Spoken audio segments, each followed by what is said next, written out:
یو ملګری سوال کړل چې د شپې خپل د کور والا سره د کوروالي نه پس د غسل نه بغیر ود کېدل دا څنګه دي؟ آیا د حالت جنابت په حالت کې ود کېدل دا څنګه دي؟ آیا په دې کې څه ګناه شته یا نشته؟ یعنی د شپې خپل د کور والا سره کوروالي کې او بیا چې کوم دي ته ود شي، نو آیا د ناپاکي په حالت کې چې کوم دي تر ساره پوری ملاس یو دی، نو آیا په دې ود کېدو کې څه ګناه شته یا نشته؟ آیا د شپې چې کوم د پوره شپه تیریږي دا د ګناه په حالت کې تیریږي یا پکار دا ده چې د کوروالي نه پس چې کوم د فل فور غسل وشي؟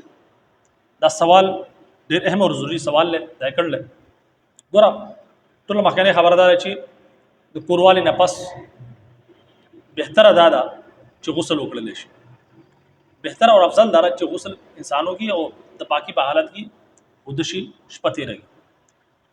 خو من برازو د رسول الله صلی الله علیه وسلم طریقې طرف ته چې د حدیثونو کوم عمل ثابت دی. حضرت عمر رضی الله عنه د جناب نبی کریم صلی الله علیه وسلم نه تاسو چې اے د الله رسوله زه اکثر د شپې د جنابت په حالت کې ما نو زه سو کوم، یعنی زه کورواله کوم داغه نه بعد د جنابت په حالت کې ما نو مال څه کول پکاري؟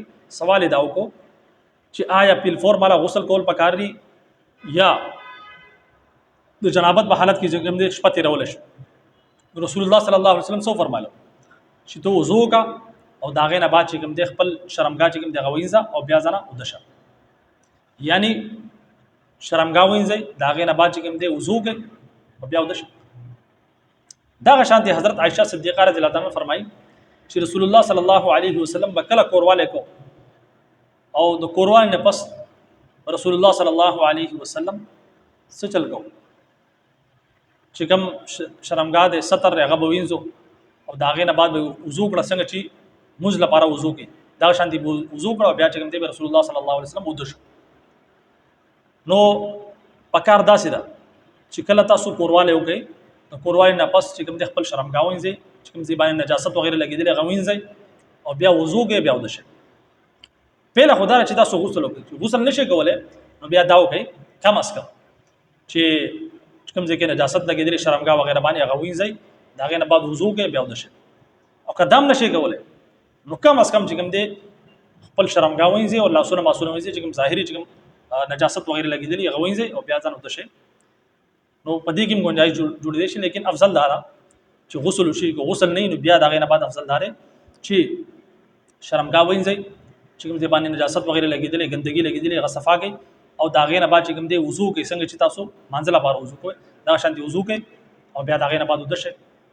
نو دا چې کوم دی په دې حالت کې چې کوم دی تاسو با یو قسم لا د ناپاکي په حالت کې باندې چې تاسو وضو کوي کنه نو تاسو راشپه چې کوم دی دا ناپاکي کې نزي. البته غسل او تاسو باندې بیا هم واجبي دا سینه چې غسل تاسو نه ختم شو. غسل چې کوم دی د سار چې کله تاسو پاسې منځله نو پاک ټیم کې بیا غسل وکړي.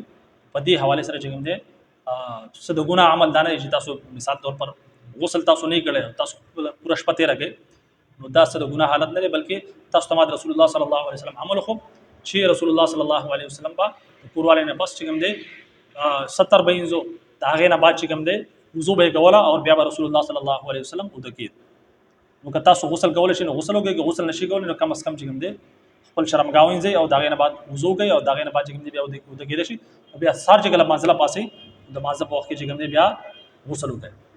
امید کوم چې دا مسله تاسو سمجھ کې راغلی.